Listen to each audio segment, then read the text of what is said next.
巡りをたどってもつきません。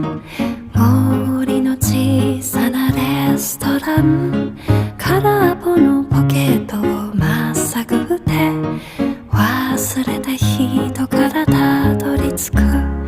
予約は一つもありません。